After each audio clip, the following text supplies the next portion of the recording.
नमस्कार। मैं हूं रिपु मिश्र। आप देख रहे हैं चंपारण मिरर। और आज हमारे साथ कांग्रेस के जिला अध्यक्ष भारत भूषण दुबे जी हैं। आज के वर्तमान राजनीति में इनकी कितनी सक्रियता है और कहां तक कांग्रेस सक्षम है, इसी बिंदुओं पर हम इनसे बात करेंगे। तो सबसे पहले अध्यक्ष जी, आपका स्वागत है। बहुत बहुत धन्यवाद आप लोगों को।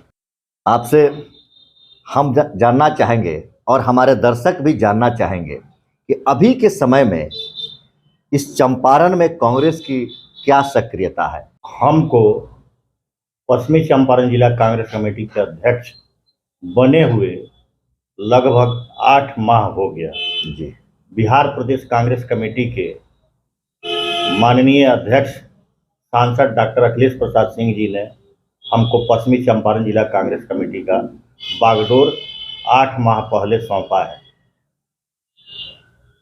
जब से हम पश्चिमी चंपारण जिला कांग्रेस कमेटी के अध्यक्ष का पदभार ग्रहण किए हैं, उसके बाद काफ़ी मेहनत और सक्रियता पूर्वक कांग्रेस के संगठन को मजबूत करने में प्रखंड स्तर पर, गांव स्तर पर, पंचायत स्तर पर, बूथ स्तर पर ले जाने का हमने प्रयास किया है। बूथ स्तर पर कांग्रेस के कार्यकर्ता को हम तैयार करने में सक्रियता पूर्वक हम पूरे जिला का भ्रमण किए हैं। अच्छा, अभी वाल्मीकि नगर लोकसभा सीट क्या कांग्रेस लड़ेगी? उपचुनाव में आप लड़े थे और काफी कांटे का टक्कर, बड़े कम वोटों से हार जीत का फैसला हुआ था। 2020 में पश्चिमी चंपारण कांग्रेस का गढ़ है। 2020 में 7 विधानसभा कांग्रेस का प्रत्याशी जी लड़ा था, जिसमें एक लोकसभा उपचुनाव जो हुआ जी, उसमें भी हमारे लोकसभा में प्रत्याशी लड़े थे और कांटे का टक्कर दिए। बहुत अच्छा वोट लाकर और बहुत कम मार्जिन वोट से उन्होंने चुनाव हार गया। क्या अभी चुनाव में अभी जो कांग्रेस के विधानसभा के जो प्रत्याशी हमारे 7 विधानसभा पर लड़े हैं जी, उसमें सम्मानजनक कोई ऐसा नहीं है जिसको 60,000 55,000 से ऊपर वोट नहीं आया हो। इतना वोट लाकर चुनाव हमारे प्रत्याशी हार गए, कांग्रेस के प्रत्याशी, महागठबंधन के प्रत्याशी हार गए। तो आने वाला दिन में हम फिर यही चाहेंगे कि जो 2020 में कांग्रेस का जो सीट यहाँ पर मिला था लोकसभा में, विधानसभा में, वही बरकरार रहे। यही हमारा प्रयास रहेगा और यह फैसला तो हाईकमान को लेना है। अभी के समय में कांग्रेस वोट को ट्रांसफर कराने में कितना सक्षम हुई है? अभी हम बतला रहे हैं। आप जो है, अब जैसे न्याय यात्रा, भारत न्याय यात्रा जो राहुल जी का, हमारे आदरणीय कांग्रेस के नेता, कांग्रेस के पूर्व अध्यक्ष राहुल गांधी जी ने लगातार 4,500 किलोमीटर का यात्रा पूरे देश में किया है। फेज 2 का भी यात्रा हुआ है जो अभी चल रहा है, जो बिहार में औरंगाबाद, सासाराम, कैमूर, ऐसे कई डिस्ट्रिक्ट बिहार के अंदर भी आकर उन्होंने उत्तर प्रदेश में प्रवेश किया है। हम लोग औरंगाबाद, सासाराम, कैमूर में भी हम लोग काफ़ी संख्या में उनके यात्रा में शामिल हुए थे। उसका एक मिसाल असर पूरे देश के जनता पर पड़ा है, प्रभाव पड़ रहा है उसका। बिल्कुल बिल्कुल। और राहुल जी ने, हमारे नेता, जन नेता, जो जनता के बीच में जाकर, जो गांव में लोग रहते हैं, उनको उनके अनेकों समस्याओं का पहचानने का कोशिश किया है। उसके बाद फर्स्ट फेज के यात्रा के बाद जो हमारे प्रदेश अध्यक्ष डॉक्टर अखिलेश प्रसाद सिंह जी हुए, काफी प्रयास बिहार में कर रहे हैं कांग्रेस को मजबूत करने में, कांग्रेस के संगठन को खड़ा करने में।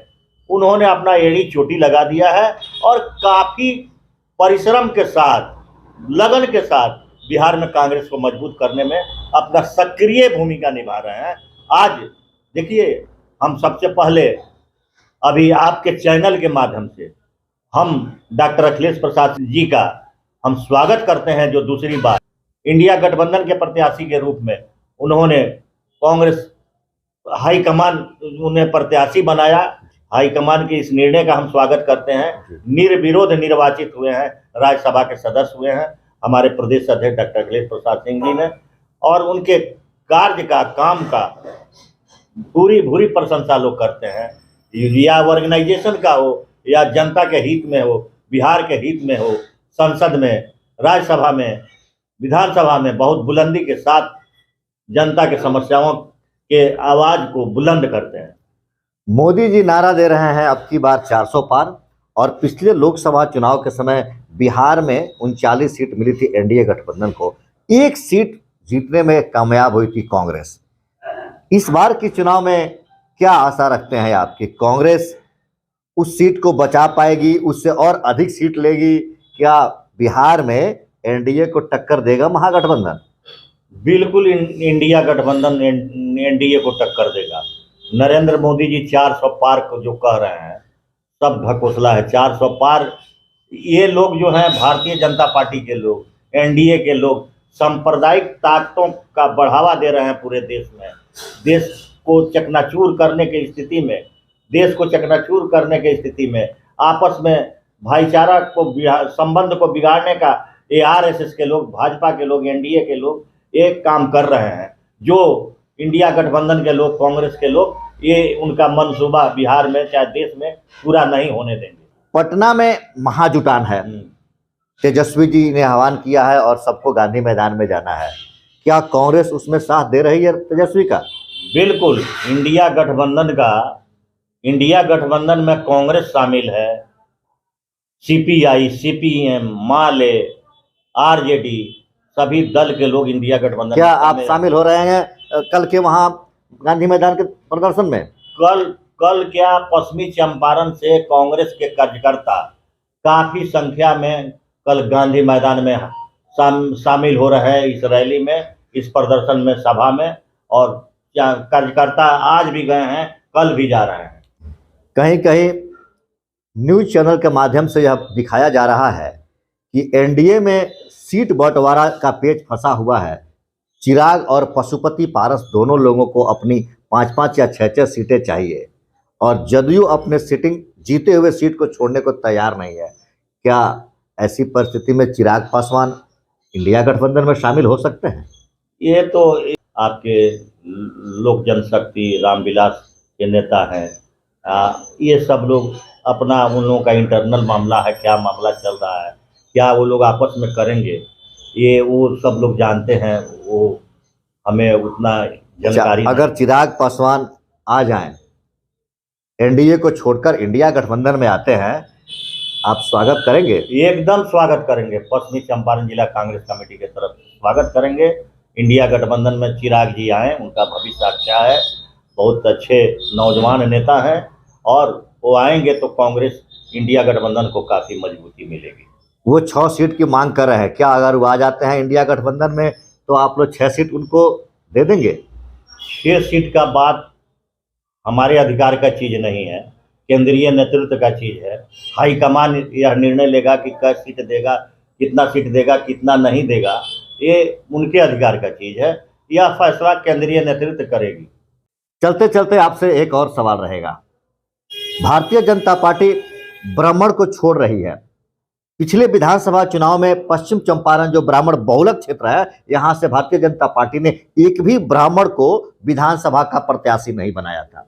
हालांकि आपके पार्टी की तरफ से चंपारण में सीट मिली थी मदन मोहन तिवारी को बेतिया से, लेकिन भारतीय जनता पार्टी ने एक भी ब्राह्मण को यहां से टिकट नहीं दिया था। क्या कांग्रेस भारतीय जनता पार्टी के पद चिन्हों पर चलेगी, ब्राह्मण बहुलक क्षेत्र से ब्राह्मणों को हटाएगी, या किसी ब्राह्मण को टिकट आपकी पार्टी से मिलेगा? हम बतलाते हैं। 2020 का बात कीजिए जी, हम 2020 का ही बात करते हैं। ब्राह्मण प्रत्याशी विधानसभा में भी मिला, लोकसभा में भी मिला ब्राह्मण प्रत्याशी। जी हाँ, लोकसभा में मिला था। 2 टिकट हमारे जिला में ब्राह्मण को। कांग्रेस पार्टी जात नहीं जमात की राजनीति करती है, सभी मजहब धर्म के लोगों को एक सूत्र में लेकर चलती है। सभी जाति, सभी वर्ग के लोगों को उचित मान सम्मान यहाँ मिलता है। कांग्रेस के राष्ट्रीय पूर्व अध्यक्ष आदरणीय राहुल गांधी जी ने जातीय जनगणना का बहुत मुस्तैदी से मांग कर रहे हैं कि देश में जातीय जनगणना हो। तो क्या जातीय जनगणना उचित है? उचित है। चलते चलते एक और सवाल। बहुत कांग्रेस के विधायक लोग टूट कर जा रहे हैं बीजेपी के साथ, क्या वैसे विधायकों के लिए आपका क्या संदेश रहेगा? पश्चिमी चंपारण से कोई भी लोकसभा का सदस्य हो चाहे बिहार विधानसभा का सदस्य हो, जीत कर अगर जो जाता है तो कोई खरीद के तोड़ के तो दिखा दे। हमारे चंपारण के कांग्रेस का, हमारे चंपारण कांग्रेस का गढ़ है और यहाँ के कांग्रेस विधायक, कांग्रेस सांसद कभी टूटने वाले नहीं। क्या आप गारंटी लेते हैं कि अगर चंपारण से कोई आपका प्रतिनिधि जाता है तो वह नहीं बिकेगा? आज तक बतलाइए, आज तक कि कौन टूट के गया है हमारे कांग्रेस के दल से? पश्चिमी चंपारण कौन टूट के गया है, आप बताइए हमको। मैं पश्चिमी चंपारण जिला कांग्रेस कमेटी का अध्यक्ष हूँ, मैं इसका गारंटी लेता हूँ कि कोई टूट कर कहीं नहीं डगमगाने वाला है, कहीं जाने वाला नहीं। चलिए, बहुत बहुत धन्यवाद। हम कोशिश करेंगे कि आपसे फिर मिलें और फिर कभी आप दर्शकों को कुछ कहें। इसके लिए आपने समय दिया, बहुत बहुत धन्यवाद। चलिए, बहुत बहुत धन्यवाद।